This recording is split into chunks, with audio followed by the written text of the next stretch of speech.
শাড়ি মানেই আভিজাত্য, শাড়ি মানেই বাঙালিয়ানা। আর বাঙালির নির্ভরযোগ্য প্রতিষ্ঠান হিসেবে বহু বছর ধরে সুনাম কুড়িয়ে আসছে আদি ঢাকেশ্বরী।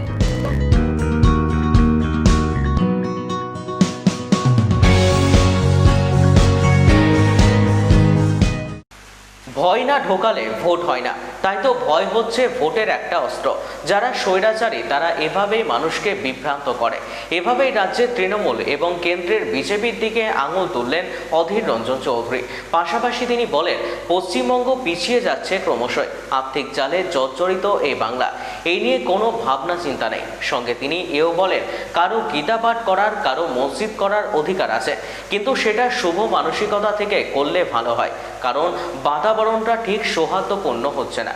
এই বাংলা পিছিয়ে তো গেছে, না হলে এই বাংলা অতল গহ্বরে চলে যাবে। এত এত ভারতবর্ষ তো হিন্দু প্রধান যে দেশ, এই ভারতবর্ষের প্রধানমন্ত্রী তো হিন্দু সম্রাট বলে বাজারে প্রচার করে। সে হিন্দু সম্রাট না বলে হিন্দু প্রজাদের বিপদ কেন হবে মাথায় ঢুকছে না। যেখানে সম্রাট হিন্দু, সেখানে হিন্দু প্রজাদের এত ভয় ভীতির কারণ জানছি না। এটা হচ্ছে চালাকি। ভয় না ঢোকালে ভোট হয় না। মমতাও করে, মোদিও করে। ভয় না ঢোকালে ভোট হয় না। হিন্দুর মধ্যে ভয় না ঢোকালে ভোট হবে না, মুসলমানের মধ্যে ভয় না ঢোকালে ভোট হবে না।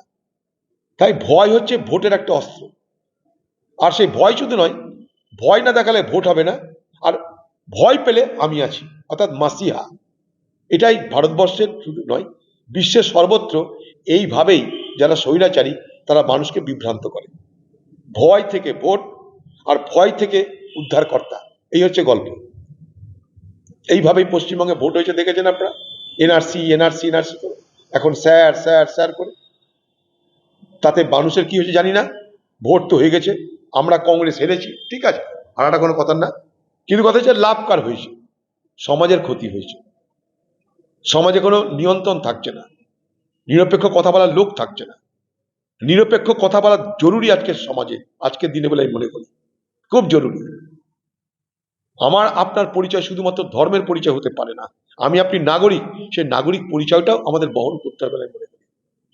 এখন এটা নিয়ে বলার তো কিছু নেই। কেউ গীতা পাঠ করবে, আমি তো বলতে পারি না গীতা পাঠ করা যাবে না। কোথাও মসজিদ নির্মাণ হবে, আমি তো বলতে পারি যে মসজিদ নির্মাণ করা যাবে না। মসজিদ নির্মাণ করার অধিকার আছে, গীতা পাঠের অধিকার আছে। এছাড়াও বাংলায় আরো মানুষের অনেক কথা আছে, সেগুলোকেও গুরুত্ব দেওয়া উচিত, এটাই আমি মনে করি। সে রাজ্যের হোক, কেন্দ্রের হোক। আমাদের পশ্চিমবঙ্গ পিছিয়ে যাচ্ছে ক্রমশ। আমরা আজকে প্রায় আর্থিক জালে ফেসে গেছি। আমরা আর্থিক জালের মধ্যে সারা পশ্চিমবঙ্গ আজ নিমজ্জিত। সেগুলো নিয়ে কোনো ভাবনা চিন্তা নেই। নিশ্চয়ই কাউরির মন্দির করার, কাউরির গীতা পাঠ করার, কাউরির মসজিদ করার অধিকার আছে। সেগুলো একটা শুভ মানসিকতা থেকে করলে আরো বেশি ভালো হয়। কারণ বাতাবরণটা যেন ঠিক সৌহার্দ্যের হচ্ছে না বলে আমি মনে করছি। এটা শুধু মুর্শিদাবাদ নয়, সারা বাংলাতেই সৌহার্দ্যের সম্প্রীতির বাতাবরণটা বজায় রাখা জরুরি। নাহলে বাংলা পিছিয়ে তো গেছেই, এবার অতল গহ্বরে চলে যাবে। আমি ভয়টা এই জায়গাটাই পাচ্ছি। বাংলা পিছিয়ে গেছে, পিছিয়ে যাচ্ছে, অতল গহ্বরে পড়বে যদি এইটা আমরা হারিয়ে ফেলি। ঠিক একইভাবে দেশের ক্ষেত্রেও তাই। সাম্প্রদায়িক সম্প্রীতি, সৌহার্দ্যের বাতাবরণ, দেখুন আমরা যে যাই করি না কেন, নিজেদের সমাজের মধ্যে, নিজেদের রাজ্যের মধ্যে, নিজেদের দেশের মধ্যে যদি আমরা একে অপরের বন্ধু হতে না পারি, তাহলে বিদেশি শক্তিরা আরো বেশি শক্তিশালী হয়। যারা ভারতবর্ষকে ভালো নজরে দেখে না, যারা ভারতবর্ষের ক্ষতি চায়, দুর্বল চায়, তাদের হাতটা আরো শক্ত হয়। অতএব দায়িত্ব কিন্তু সকলের, এ দেশকে সুস্থ সবল স্বাভাবিক রাখা। 20,000 লক্ষ লক্ষ আছে এখানকার পরিযায়ী শ্রমিক, লক্ষ লক্ষ। তারা কি দুরবস্থার মধ্যে আছে? আমি নিজে গিয়ে দেখেছি, মুখ খুলতে যাবেন না। কি দুরবস্থার মধ্যে আছে সোনালী বিবিকে দেখে শিখুন। তাদের জন্য কি করে মাথা ব্যথা আছে? তাদের জন্য কি একটা আন্দোলন হয়েছে? তাদের জন্য কি রাজ্য কোনো মাথা ব্যথা করেছে কোনোদিন? সেই সেন্সে তারা হাইকোর্ট গেছে, হাইকোর্ট সুপ্রিম কোর্ট করে ম্যানেজ হয়েছে, ঠিক আছে। কিন্তু তোমার সরকারের আমলে কেন এগুলো হচ্ছে তা নিয়ে কোনো প্রতিবাদ কথা হয়েছে? সেখানে প্রতিবাদ হবে না। কেন? পরিযায়ী শ্রমিক, তাদের মধ্যে ভয় ঢোকাতে হবে যে বাঙালি তোমার বিপদ হচ্ছে। কোথাও ভয় ঢোকাতে হবে মুসলমান তোমার বিপদ হচ্ছে। কোথাও ভয় ঢোকাতে হবে হিন্দু তোমার বিপদ হচ্ছে। বিপদ, ভয়, এর মিশ্রণে এবং সেই তার পাশাপাশি আমি উদ্ধারকর্তা অথবা আমি উদ্ধারকর্ত্রী, এই বিশ্লেষণের মধ্যে দিয়ে এই বাংলা নির্বাচন হবে। সব বন্ধ হয়ে যাবে ভোটটা যেতে দিন। এনআরসি যখন নিয়ে বাজার গরম, তখন আমি বলেছিলাম এই এনআরসি চলবে শুধুমাত্র ভোট পর্যন্ত। দিদির হঠাৎ করে পা ভেঙে গেল ভোট করতে গিয়ে। আমি বলেছিলাম দিদির পা ভাঙাটা ঠিক হয়ে যাবে, সুস্থ হয়ে যাবে দিদি, দিদি গড় গড় করে হাঁটতে আরম্ভ করবে ভোটের রেজাল্টটা বার হওয়ার দিন। দেখুন আপনারা, ভোটের রেজাল্ট বার হলো, দিদির পা ভাঙা ঠিক হয়ে গেল, দিদি হুইল চেয়ার থেকে নেমে গড় গড় করে হাঁটতে আরম্ভ করবে।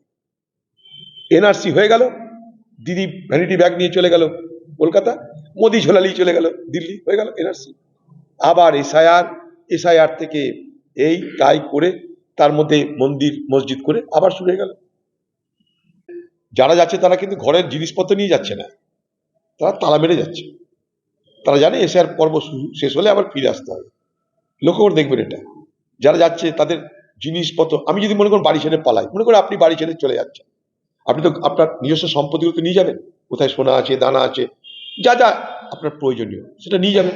সেটা কিন্তু এখানে হচ্ছে না, তালা মেরে চলে যাচ্ছে, তালা মেরে চলে যাচ্ছে। আমাদের বিএসএফ বাংলাদেশের বর্ডার ফোর্সকে দিচ্ছে, তারা বাড়ি চলে যাচ্ছে, কোনো অসুবিধা হচ্ছে না, বিনা পয়সা যাতায়াত হয়ে যাচ্ছে। তালা মেরে যাচ্ছে যখন, তখন নিশ্চয়ই তারা ফিরে আসবে, অর্থাৎ এসআইআর পর আবার তারা ফিরে আসবে বলে আমার ধারণা। অতএব এই গল্প যে চলে যাচ্ছে চলে যাচ্ছে চলে যাচ্ছে, কে যাচ্ছে, কোথা দিয়ে যাচ্ছে, কতজন যাচ্ছে আমি জানি না।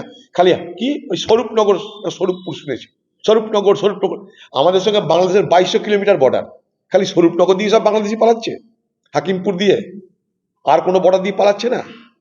কিন্তু আপনাদের কাছে খবর আছে শুধুমাত্র স্বরূপনগর দিয়ে পালাচ্ছে, অথচ 2200 কিলোমিটার বর্ডার। ভাবার একবার চেষ্টা করুন। এবং সমস্তটাই পোরাস, সমস্তটাই মানে ছিদ্র ছিদ্র সব এলাকা, পোরাস বর্ডার, মানে সেখানে হাজারটা ছিদ্র আছে, যাতায়াতে কোনো অসুবিধা নেই, অথচ শুধু স্বরূপনগর দিয়ে যাচ্ছে সব।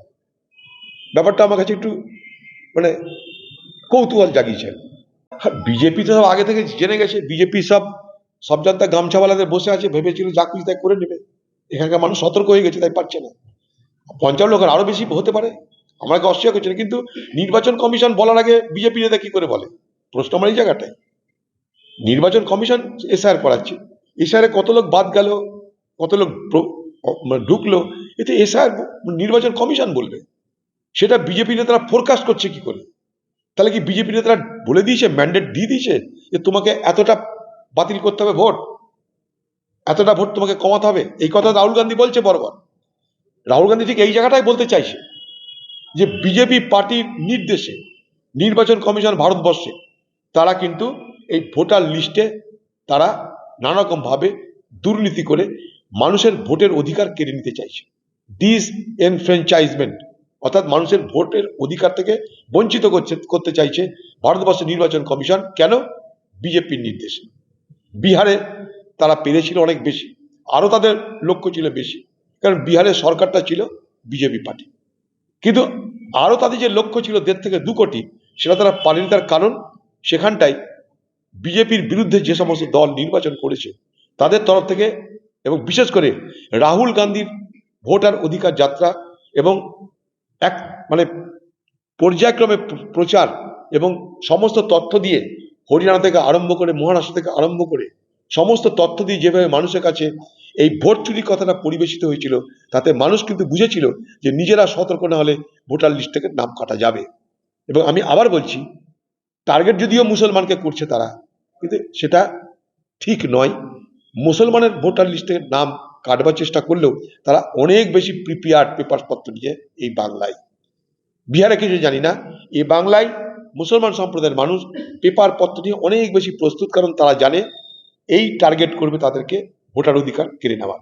বিপদে পড়বে এই পশ্চিমবঙ্গের প্রান্তিক, গরিব, দলিত, শিডিউল কাস্ট মানুষেরা, যাদের অভাব আছে, যাদের কর্মের জন্য এখানে সেখানে দৌড়ে বেড়াতে হয়, যারা অতটা প্রভাবশালী নয়, তাদের কিন্তু বিপদ হবে। যারা মনে করেছে এই তো আমাদেরই দেশ, এখানে আর কি হবে, তাদের কিন্তু বিপদ হবে। যাদেরকে বুঝিয়েছে বিজেপি এটা তোমাদের দেশ, তাদের কিন্তু বিপদ বেশি হতে পারে বলে আমার সন্দেহ এবং আমার আশঙ্কা। হ্যাঁ, সাধারণ মানুষের কার বিপদ হবে যায় না, সাধারণ মানুষের বিপদ মানে বিপদ। আমি কি বলতে পারবো কটা তার মধ্যে বিজেপির ভোট ছিল, কটা টিএমসির ভোট ছিল। তবে এটা আমি দেখেছি মতুয়া সম্প্রদায়ের মানুষের মধ্যে একটা আশঙ্কা আছে, যা বলেছিল বিজেপি সেটা করতে পারছে না, সেটা তারাই বলছে। তারা আমাকে ডেকেছিল, আমি গেছিলাম, আবার যাব তাদের কাছে। এটা কিন্তু একটা চলছে বাংলায়।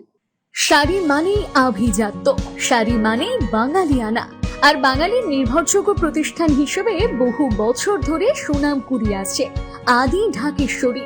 বহরমপুরের প্রতি ঘরে ঘরে নিজেদের নিখুঁত শৌখিন এবং ইউনিক ডিজাইনের কালেকশন পৌঁছে দিচ্ছে আদি ঢাকেশ্বরী। আমাদের প্রতিটি শাড়িতে রয়েছে নতুনত্বের ছোঁয়া। বাঙালি নারীদের পছন্দের বিভিন্ন ঐতিহ্যপূর্ণ শাড়ি থেকে শুরু করে সারা ভারতের বিশেষ বিশেষ অঞ্চলে বিখ্যাত শাড়ি, সব রকম কালেকশন পাবেন আমাদের এই শোরুমে। তাই নতুন নতুন রূপে নিজেকে এবং নিজের প্রিয়জনদের সাজিয়ে তুলতে আজই আসুন আমাদের বহরমপুরের শোরুমে।